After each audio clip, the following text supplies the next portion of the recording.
The mystery surrounding ghost towns is hard to ignore.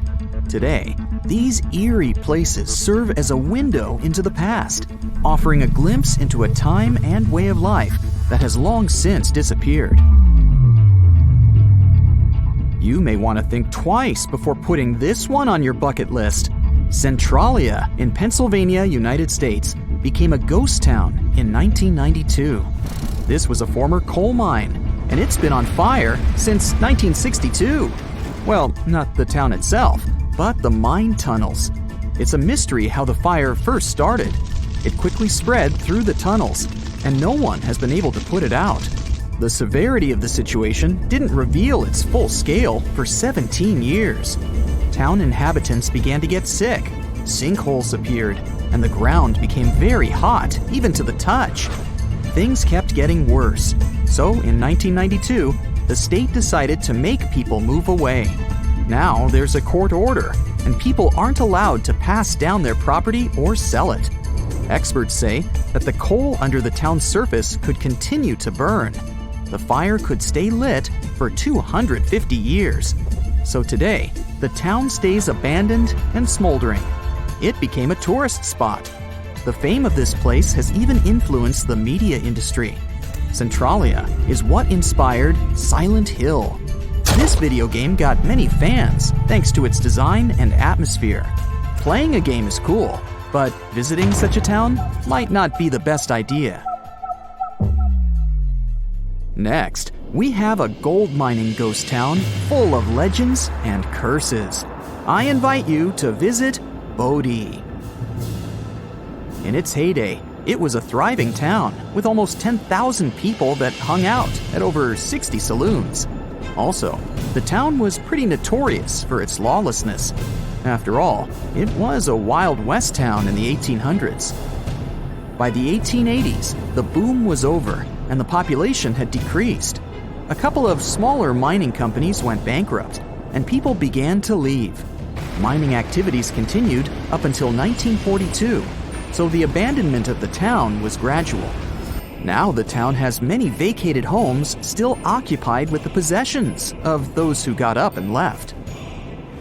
That's where things get interesting. Today, the town remains preserved in Bodie State Historic Park. Visitors come and see what life was like in a Wild West town during the Gold Rush era. Not just visitors arrive at the park, though.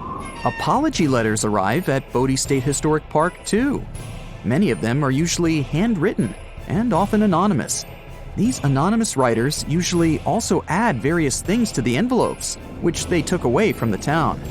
Legend has it that any visitor who dares to take any object from the town, even a piece of rock, will be punished for doing so and be chased with bad luck.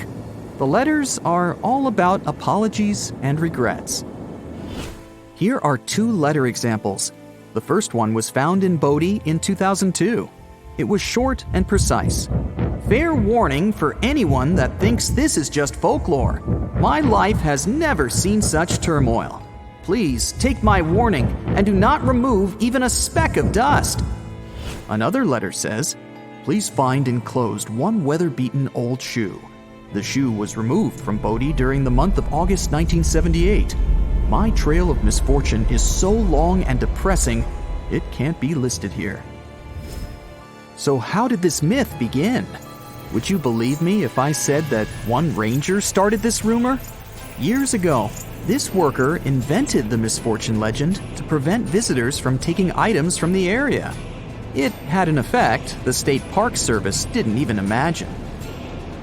Some people took it to another level by taking a piano from a house. The park administrators say that that person just loaded the piano onto the back of a truck and drove it away. That's a severe case, though. People generally get small stuff. Some people even returned the things they purchased in the park's gift store. Rangers now spot the curse letter at first sight.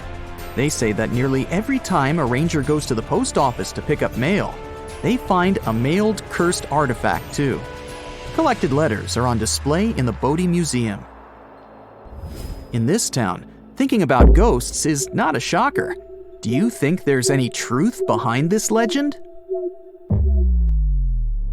Shall we fly to Dalal in Ethiopia? It's the hottest place on Earth. Between 1960 and 1966, the average annual temperature was 95 degrees Fahrenheit. Since it's one of the most remote places on the planet, no one was enthusiastic about living there. Today, people travel to the area only to collect salt. It's not just high temperatures that make the area dangerous, the humidity level is also high. There is an average of about 60% humidity, which means the place never cools off. Does anyone want to stay in a 24/7 sauna? In the 1960s, the Parsons Company of the US conducted geological surveys in Dalal.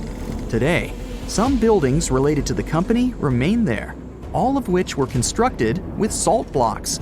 That's where you meet the ghost town. I should also mention that Dalal is filled with natural sulfur pools. The scenery is mesmerizing, but it's also quite toxic. So you can explore the area, accompanied by dangerous fumes and extreme heat. I feel like it's best to walk around with a guide, or completely stay away. The next stop is Romania. Jamana turned into a ghost town in 1978. It was an ordinary Eastern European village. Everything changed for the townspeople when copper reserves were discovered near the area in the late 1970s. Mining produced waste, and it had to be disposed of. Residents of Jamana had to abandon their village so that there was enough room to dispose of waste.